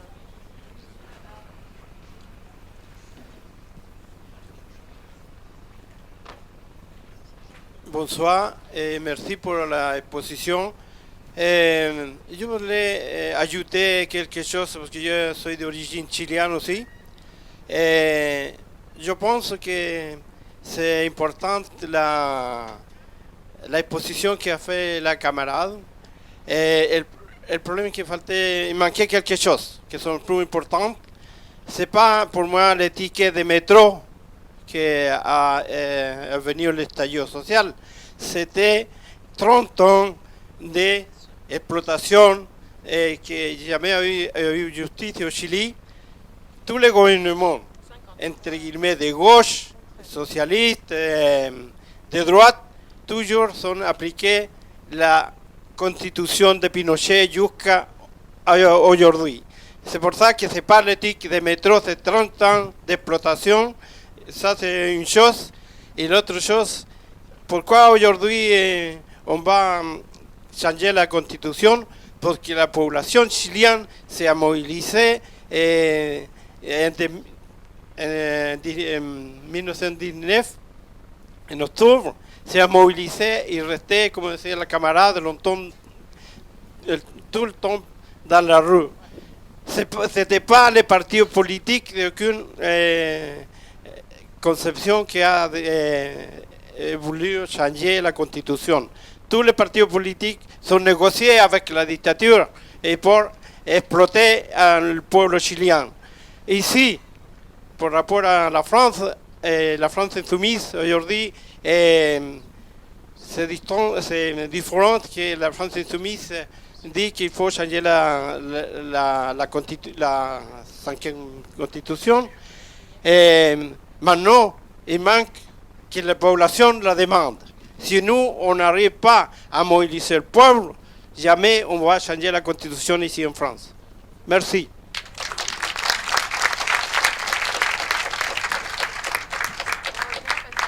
Quelqu'un veut intervenir? Dans quel sens on intervient? Oui, très très rapidement. Pour juste faire un peu d'histoire, mais d'histoire qui est partagée par tous. Moi, je suis extrêmement attaché au tirage au sort, comme je pense pas mal d'entre nous sans doute ici. Je pense qu'il y a une référence, à mon avis, plutôt que des références qui, parce qu'elles vont sur des terrains un peu vaseux, contaminent un peu le débat. La meilleure référence pour le tirage au sort, c'est Athènes. Je ne ferai pas la promotion d'un livre chez mon éditeur, Passé composé, Athènes, l'autre démocratie, mais Athènes a, je pense, beaucoup plus de choses à nous apprendre sans doute encore beaucoup de choses à nous apprendre là-dessus. Et pour continuer un peu sur ce sujet, sur cet aspect historique, on a toujours l'impression de réinventer la poudre ou le fil à couper le beurre ou que sais-je encore. Mais les premières élections générales en France, c'est 1484. Voilà. Donc ça date un peu, voilà, c'est pas quelque chose qui est, qui est sorti comme ça de notre histoire politique moderne. En revanche, notre histoire politique moderne a aussi refermé des droits. Et tu citais, quand on parlait tout à l'heure, Florence Gauthier, qui a beaucoup travaillé sur la question. Mais on a une tradition délibérative très très vive dans notre histoire très ancienne, et que quelquefois les révolutions dans leur tournant bourgeois et réactionnaire ont bloqué. On pense par exemple au mandat impératif, et je voudrais juste dire une chose, c'est que quand les États généraux au XVIe siècle, par exemple, vont devant le roi et soutiennent un certain nombre de positions très fermes, notamment en matière fiscale, c'est parce qu'ils tiennent des pouvoirs de leur mandant. Et ce sont des pouvoirs qui sont impératifs. Et lorsque le roi leur demande de délibérer sur autre chose que ce qui est dans leur pouvoir, eh bien ils disent non, nous on va rentrer dans nos bailliages, on va à nouveau demander à nos mandants s'ils nous donnent pouvoir pour débattre de ce sujet, et on reviendra. Voilà. Et ça donne lieu à des débats tout au long de l'Ancien Régime, dont on pense un peu rapidement qu'il est monolithique. Voilà. Donc, et je pense que c'est un sujet dont vous parlez aussi à la France Insoumise, à la NUPES, la question du mandat impératif, du révocatoire, etc.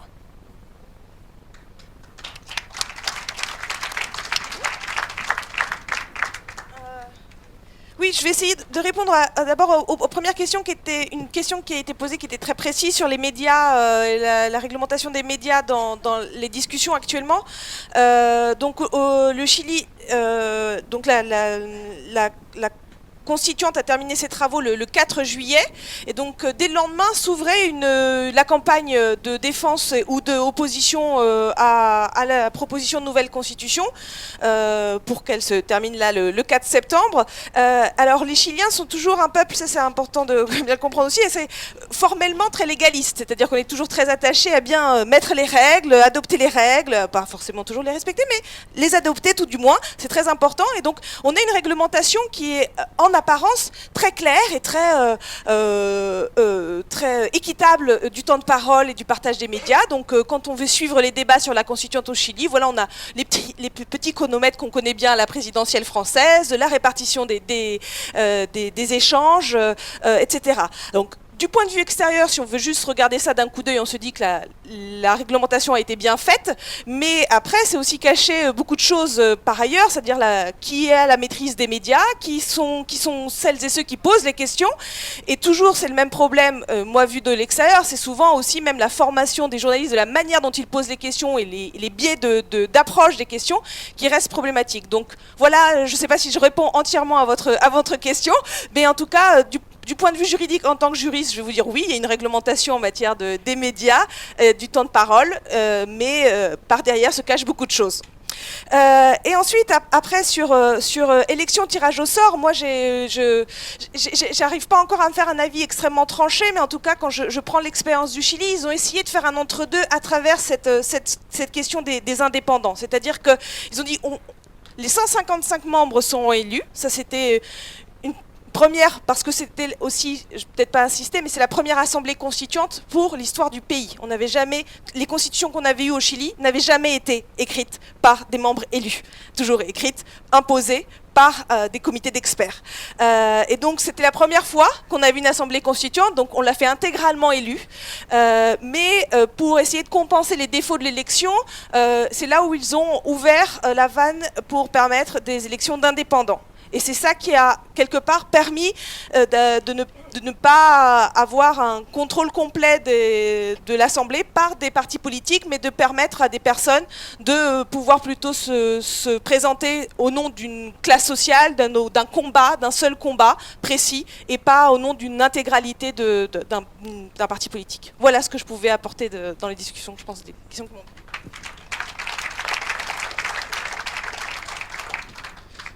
Peut-être un élément de clarification, quand on parle de constituante, évidemment on parle du processus qui permet de réécrire la Constitution. Je ne crois pas que la France Insoumise ait une constituante toute prête dans la poche, parce que l'idée est justement de dire il faut s'intéresser au processus, et c'est le processus qui doit être fait avec les citoyens, avec le peuple, et donc là on parle plutôt de ce processus, même si par ailleurs ça n'empêche pas d'avoir des idées et des propositions de choses à livrer au débat ou au débat de cette constituante en disant tiens, il faudrait abolir le fait d'avoir un président de la République, par exemple, comme on a pu l'évoquer, ou tiens, il faudrait telle modalité de contrôle des lobbies, ou tiens, il faudrait... Mais l'idée est bien que ça soit l'Assemblée constituante qui travaille cet objet-là. J'aimerais bien répondre sur... Peut-être je rebondis sur les médias, ça me semble essentiel. Si je prends l'exemple qu'on a vécu avec la Convention citoyenne pour le climat, vous en avez probablement entendu parler en tant qu'objet, c'est-à-dire les médias ont parlé de la Convention citoyenne en disant il y a cette Convention citoyenne. Par contre, vous n'avez probablement pas débattu, vous, grand public, en même temps que ce que le mini-public, les 650 citoyens tirés au sort, débattaient. Et moi, ce qui me semble essentiel dans ce type de processus, c'est que le très grand public puisse débattre de ce qui est en train d'être débattu par le mini-public. Et ça veut dire probablement réussir à mobiliser la télévision et la radio publique. Ça veut dire faire peut-être des partenariats avec des chaînes, etc. pour avoir, en gros, moi je pense qu'il faudrait presque que ce soit une espèce de télé-réalité où en gros, dans le confessionnal, on a la personne qui vient dire « Ah, je pensais si, puis en fait ça m'a fait modifier comme ça, etc. Ah, j'ai pas du tout aimé telle personne comme ça. » Et au lieu d'avoir des trucs de télé-réalité sur de la grande connerie, autant avoir la télé-réalité sur un vrai sujet qui nous concerne tous, qui est... Voilà. Et donc... à réfléchir comment est-ce qu'on fait des partenariats avec les médias pour que vraiment tout le monde puisse débattre de cette question-là. Et ça me semble vraiment essentiel, au-delà même de compter le temps de parole, etc., qui reste important aussi. Et je voudrais répondre sur la question du RIC constituant, qui me semble, oui, être potentiellement une bonne idée, mais quand on regarde d'où on part avec cette constitution-là de la Ve République et le nombre de trucs qu'il y a à modifier, commençons par revoir complètement la copie et ensuite imaginons des modalités de révision de cette constitution qui passent par des choses type RIC constituant. Mais si jamais on doit attendre je ne sais pas combien de RIC constituants qui viennent par petites touches essayer d'améliorer la Ve République, je pense qu'on va perdre beaucoup de temps et que ça va être très compliqué et beaucoup d'argent, parce qu'un référendum, je ne sais plus combien c'est, mais c'est quand même pas neutre à organiser dans les modalités d'organisation de référendum aujourd'hui. Donc il y a quand même un vrai sujet là-dessus. Et voilà, donc c'est des choses qui doivent se combiner, je suis d'accord, mais moi je pense qu'il faut d'abord une constituante qui intègre le RIC constituant comme modalité de révision par la suite. Peut-être ouais, non, j'arrête là, j'ai déjà beaucoup parlé. Je laisse les autres questions.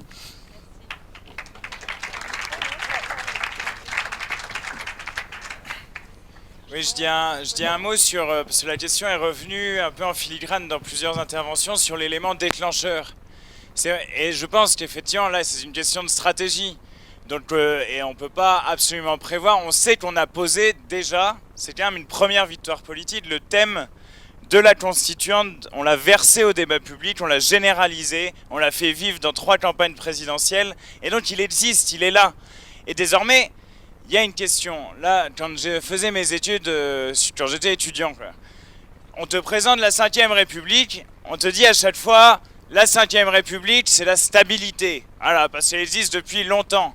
Alors voilà, déjà, c'est un argument un peu court.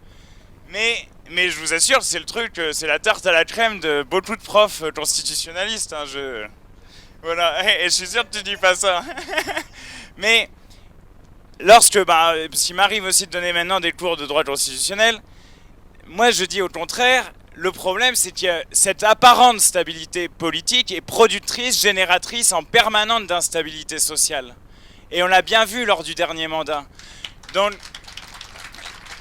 le moment, là je pense que le moment dans lequel on se trouve, c'est effectivement toujours se tenir prêt à porter ça, à porter cette idée-là, à accompagner cette idée le plus massivement possible.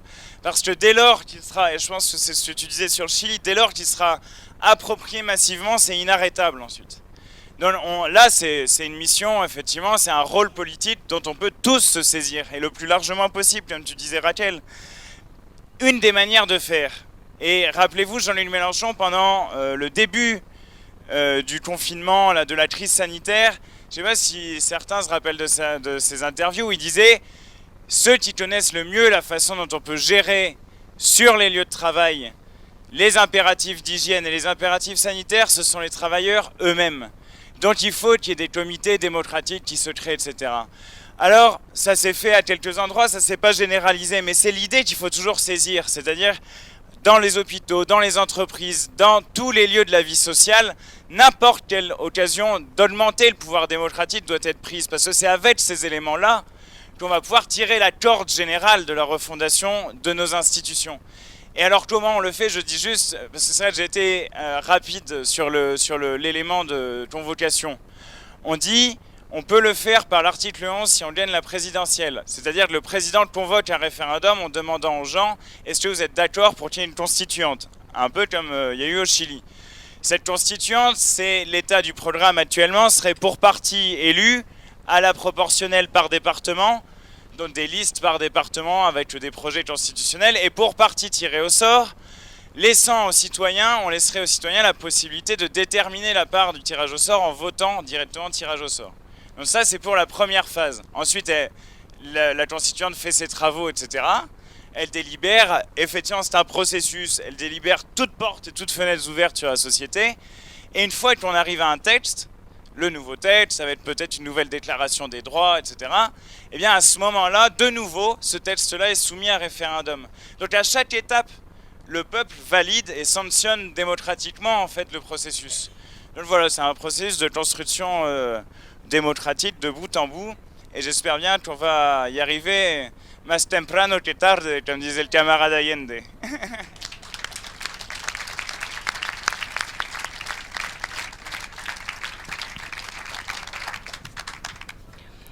Merci de vos interventions. J'ai pu constater au cours de ces 3 dernières élections présidentielles, et à chaque fois ça va grandissant, à chaque fois que l'on met en délibération des sujets de nature institutionnelle, c'est-à-dire les questions de pouvoir populaire, on a toujours beaucoup d'interventions, les gens ont des opinions, et parfois peut-être même les personnes qui à l'entrée d'une réunion pensaient ne pas être légitimes à formuler une opinion, et bien finalement au cours de la discussion, très rapidement, en viennent à se sentir libres et autorisés à formuler une opinion sur des choses qui vont de savoir, la question de savoir est-ce que oui ou non il faut le droit de révoquer les élus en cours de mandat, est-ce que oui ou non il faut le vote obligatoire, est-ce que oui ou non il faut le droit de vote à partir de 16 ans, est-ce que oui ou non il faut le vote blanc et que le vote blanc ait une effectivité, c'est-à-dire que s'il y a trop de votes blancs, eh bien les personnes ne sont pas élues ou en tout cas tous les sièges ne sont pas pourvus. Est-ce qu'il faut, oui ou non, encore un président de la République? Et cette question-là est une question importante parce que il ne faut pas sous-estimer l'effet chape de plomb de cette question-là sur nos débats. Et Alphée Roche-Noël avait raison de le souligner. Il y a quand même, et il ne faut pas se le cacher, derrière la revendication de RIC et aussi de RIC constituant, peut-être comment dire, un loup qui serait que peut-être que pour certaines personnes, le modèle idéal, ce serait celle d'un président emparé de toutes les vertus et avec la possibilité simplement pour nous les Français de pouvoir directement, sans passer par les corps institués, un corps intermédiaire, et notamment par le Parlement, de pouvoir édicter des portions de normes en exerçant de façon très limitée et très circonscrite une partie de notre souveraineté. Mais la difficulté, c'est que nous ne réfléchissons pas à ces questions en dehors du temps et de l'espace. C'est pas un colloque de droit constitutionnel, ce dont il s'agit. Il s'agit de répondre de façon très concrète à des problèmes qui sont générés par la Constitution de la Ve République elle-même. Et l'une des principales caractéristiques de cette Constitution, si ce n'est la principale caractéristique, c'est qu'elle concentre le pouvoir gouvernant entre les mains d'une personne, le président de la République, qui est irresponsable au sens juridique du terme, irresponsable politiquement à l'égard, bien sûr, du peuple, mais aussi de l'Assemblée nationale qui est censée le représenter. Et cette configuration extrêmement singulière est une anomalie dans le monde démocratique. Dans la plupart des pays dits démocratiques, les personnes qui exercent du pouvoir gouvernant, en tout cas qui en disposent de l'essentiel, doivent être responsables en temps réel de l'exécution de ce pouvoir. Et c'est le cas, par exemple, si on prend le cas britannique, d'un Premier ministre qui est issu d'une majorité parlementaire et qui est à tout moment destituable par cette même majorité parlementaire.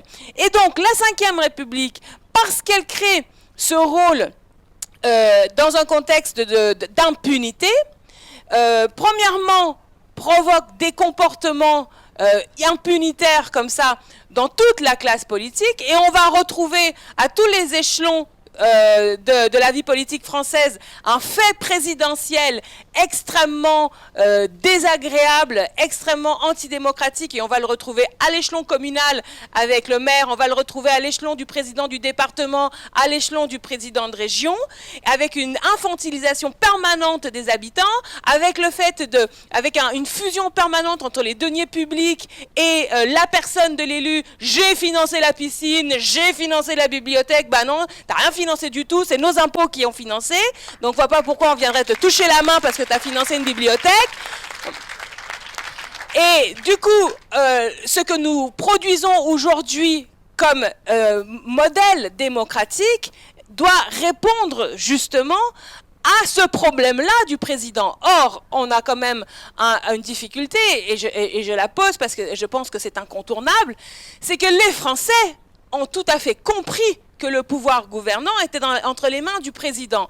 Raison pour laquelle l'élection présidentielle est la seule élection où il y a une puissance de convocation à l'urne plus importante et plus que toutes les autres élections. Parce qu'on va voter là où ça sert à quelque chose. Les Français ont cette prescience que c'est là que se situe le pouvoir.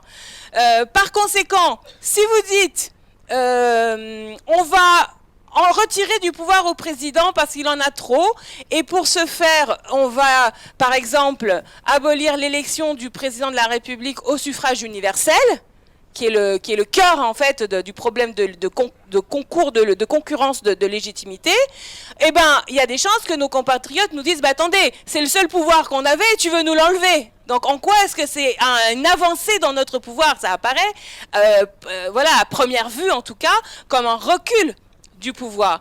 Donc la 6e République, parce qu'elle est immédiatement consécutive à la 5e République, à mon avis, ne peut pas se donner le luxe de maintenir la fonction présidentielle. C'est-à-dire que, comme le disait Saint-Just à propos de Louis XVI, cet homme doit régner ou mourir. Et pas l'homme, mais la fonction. Car si vous maintenez un président qui inaugure les chrysanthèmes selon la formule consacrée, vous aurez toujours le fantôme du président monarque, et ce sera impossible ou très difficile pour d'autres légitimités démocratiques de pouvoir sans difficulté voilà, exercer la souveraineté. Donc j'en reviens à mon histoire de référendum, cette idée d'un président un peu comme ça qui concède au peuple la possibilité de faire des référendums à tout bout de champ, à mon avis c'est pas super satisfaisant. Et il vaut mieux peut-être, enfin en tout cas c'est ce que je crois, il vaut mieux vraiment créer les conditions d'un désir d'assemblée constituante qui a au demeurant une vertu absolument merveilleuse, c'est qu'elle provoque une délibération et un concours de réflexion et d'activité normative qui rassemble les Français. Parce que la monarchie présidentielle, parce qu'elle a concentré le pouvoir comme ça dans une tour d'ivoire contre les Français, a généré beaucoup de violence, beaucoup de frustration, beaucoup de détestation. Et n'oublions pas quand même qu'il y a l'extrême droite. Et que l'extrême droite a, depuis des années, été fonctionnelle à cet abus de pouvoir présidentiel en essayant de distraire les Français de la conquête du pouvoir en faisant vivre l'idée fausse que le problème des Français n'était pas la concentration oligarchique du pouvoir, mais le voisin à cause de sa couleur de peau ou de sa religion. Donc, il y a quand même un enjeu à faire peuple ensemble, à prouver que, conformément à la longue histoire, en tout cas celle qui est, pour le coup, affirmée à la Révolution française, la nation française est une nation d'essence civique et non ethnique. Et ce combat entre ces deux conceptions de la nation, c'est un débat vivant, en cours, dont nous connaissons encore aujourd'hui pas encore l'issue. Ça fait 230 ans que pour l'instant, on a plutôt gagné. Hein, sauf les soubresauts, la Restauration, l'Empire, je passe la chouannerie et la guerre civile, bien entendu, Pétain, l'extrême droite aujourd'hui. À chaque fois, on y est arrivé. Ce courant anti-révolutionnaire, anti-lumière, anti-républicain, anti-parlementaire, il existe depuis le début de la République. Mais le combat n'est pas fini. Le débat n'est pas clos, il n'y a qu'à voir la progression du Front National aux élections législatives, il n'y a qu'à voir la façon absolument irresponsable avec laquelle les macronistes jouent sur l'extrême droite pour nous contrer sur un discours profondément anti-parlementaire. Quand ils disent que nous sommes sales et débraillés, c'est pas qu'on est sales et débraillés, parce que la vérité c'est qu'on ne l'est pas. C'est qu'ils considèrent que fondamentalement, ce Parlement, il nuit parce qu'il fait du bruit, que quand le Parlement parlemente, il gêne. Et ce type de discours anti-parlementaire, très caractéristique du discours fasciste ou d'extrême droite, on l'entendait à la 4e République à propos, enfin sous le pétainisme ou juste avant l'arrivée du pétainisme à propos de la 3e République, on l'a entendu en 5e République à propos de la 4e République, et c'est une vieille ancienne de considérer que le pouvoir, l'exercice du pouvoir populaire à travers des représentants, en fait, nuit à la pureté de cette pouvoir centralisé et vertueux qui guérirait les écrouelles. Donc, quand nous-mêmes essayons de formuler des propositions pour le vivre ensemble démocratique, bien sûr, nous réglons la question sociale et la question climatique, comme je disais tout à l'heure, en prenant exemple sur la taxe sur les super profits. Mais nous réglons aussi la question du risque de guerre civile qui est alimenté, n'ayons aucune naïveté sur ce point, et on l'a vu avec la campagne notamment d'Éric Zemmour, qui est alimenté dans ce pays, avec, y compris, vous le savez, il y a aujourd'hui 2 ou 3 000 personnes en armes qui s'entraînent dans les forêts, qui se rencontrent dans les meetings de Zemmour, qui sont des survivalistes, des accélérationnistes, qui sont un des dangers identifiés par les renseignements français sur les nouvelles menaces criminelles.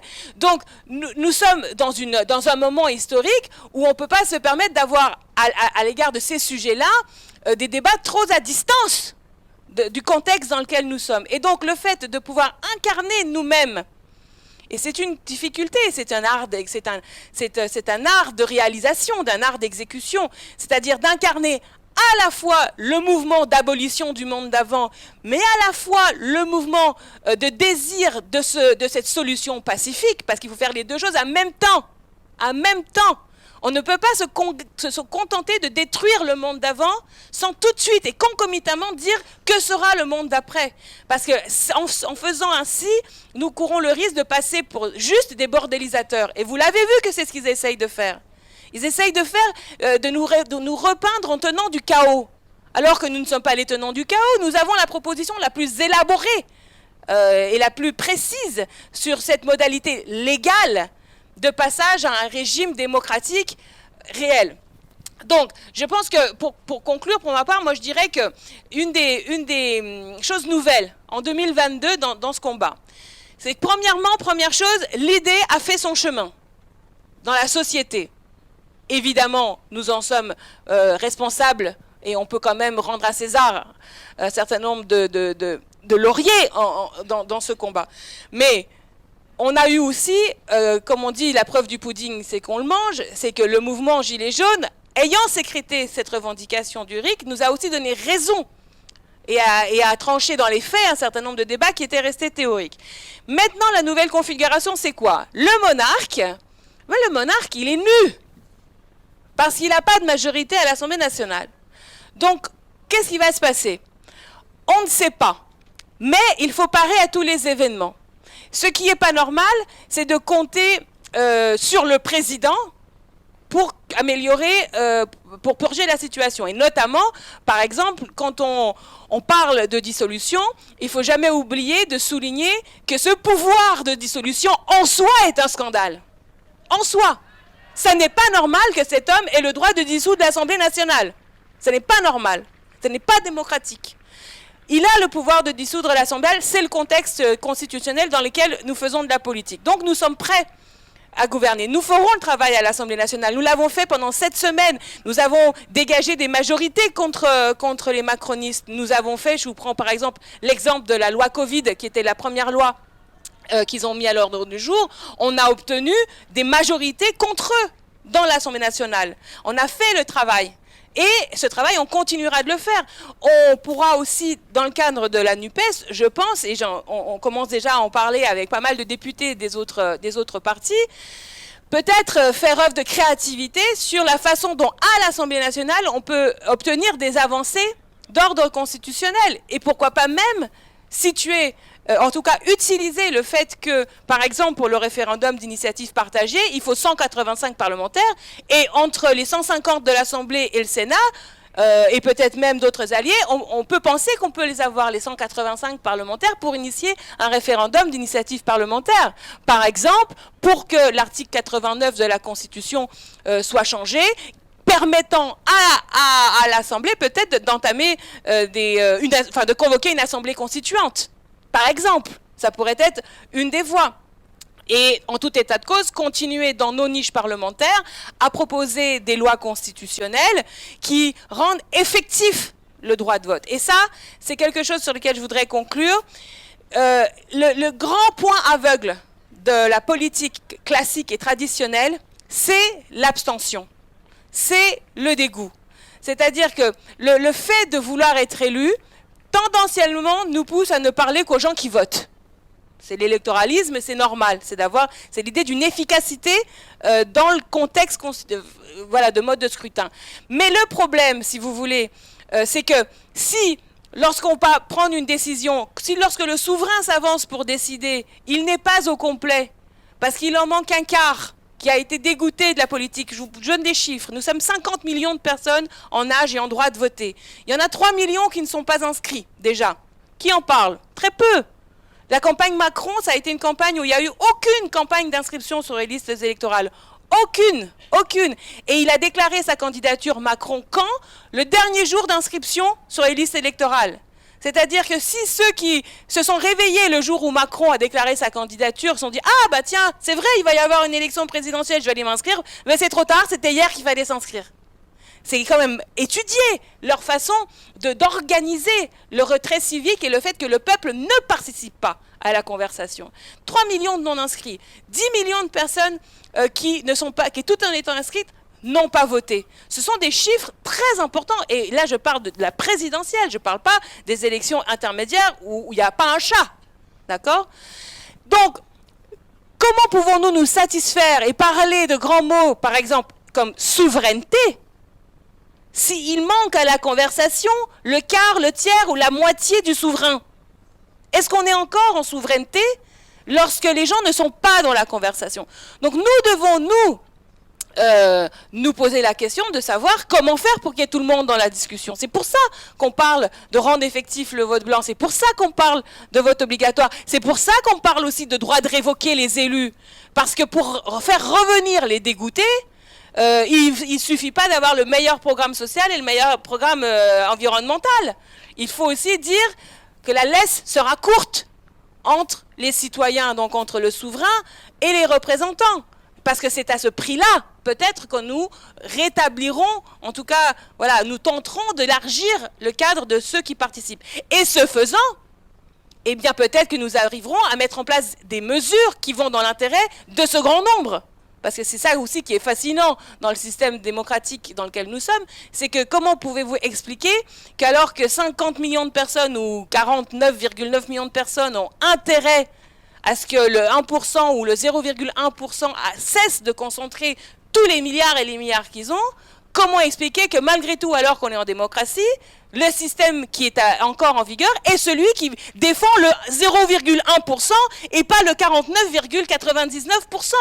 C'est ça, en fait, le paradigme et la question fondamentale. Donc, nous ne pouvons pas nous appuyer sur des médias complices. Nous ne pouvons pas nous appuyer sur des médias qui, du soir au matin, nous donnent la raison ou qui mettent en avant nos candidatures, et ainsi de suite. Donc, on n'a pas d'autre choix que d'en passer par l'auto-organisation du peuple. L'auto-organisation du peuple, et je conclurai là-dessus, c'est quelque chose que Jean-Luc Mélenchon, dont il a parlé lors de ses amphis, il en parle souvent, mais là on en a parlé comme un axe stratégique de nos tâches militantes à la rentrée. Moi, ce que je vous invite à faire, et il faut qu'on continue la discussion et qu'on continue la coordination entre nous pour voir comment tout ça se réalise dans les faits. Mais quand vous ferez vos assemblées de circonscription à la rentrée, quand vous le ferez, mettez la question constituante à l'ordre du jour. Faites-le. Ne vous dites pas que non, c'est trop difficile à expliquer. Ne vous dites pas, c'est pas le moment parce qu'en fait, ce qu'il faut, c'est la taxe super profit et rien du tout. Ne vous dites pas que ça divise. C'est faux. Ça ne divise pas, ça fédère. Ça fédère. Parce qu'il faut s'imaginer cette assemblée constituante dans laquelle, c'est un exemple que j'utilise souvent parce que ça me fait beaucoup rire, il y aura une liste de royalistes qui viendront dire « il faut qu'il y ait un roi ». Et ils le diront vraiment, pas comme les autres faux culs de la monarchie présidentielle, qui eux veulent bien être rois, mais en fait sans être du sang. Voilà. Donc les autres ils diront il faut Louis XIX, Louis XX, là je sais pas quoi, ils auront une liste. Eh bien très bien, il n'y a pas de problème en fait. Il n'y a pas de problème. Toutes les opinions de tout Français sur quel est le meilleur moyen de s'organiser entre nous les Français et prendre des décisions auxquelles nous consentirons pendant une période donnée, eh bien toutes ces opinions sont valables. Nous essayons d'être majoritaires et de mettre sur la table et de mettre comme proposition majoritaire quelque chose qui soit d'essence voilà, de l'esprit des Lumières, la souveraineté du peuple, la démocratie, la République sociale, la hiérarchie entre l'intérêt général supérieur à l'intérêt particulier et, comme le disait Pierre-Yves Cadalin, l'adoption de nouveaux droits. Parce que nous ne sommes pas qu'en défense, nous sommes en conquête. Nous devons obtenir la constitutionnalisation de l'IVG, on l'a dit, la constitutionnalisation de l'accès au web, à l'internet, au numérique. Il y a des nouveaux droits à conquérir. Il y a une nouvelle déclaration de droits qu'on doit se faire entre Français, et je dis entre Français parce qu'une déclaration de droit entre Français, c'est comme une déclaration d'amour, c'est comme une déclaration d'amour patriotique, c'est-à-dire de dire je suis pas d'accord avec toi parce que tu as voté Le Pen là 3 ou 4 fois, donc déjà tu penses qu'il y a un problème avec l'islam et la couleur de la peau des voisins, donc vraiment je pense que tu n'es pas d'accord, parce que ça va pas du tout et on n'est pas d'accord, mais je suis d'accord avec toi pour qu'on se dote d'un mécanisme de décision auquel toi et moi on va être d'accord pour justement se péter la gueule dans les urnes de façon périodique.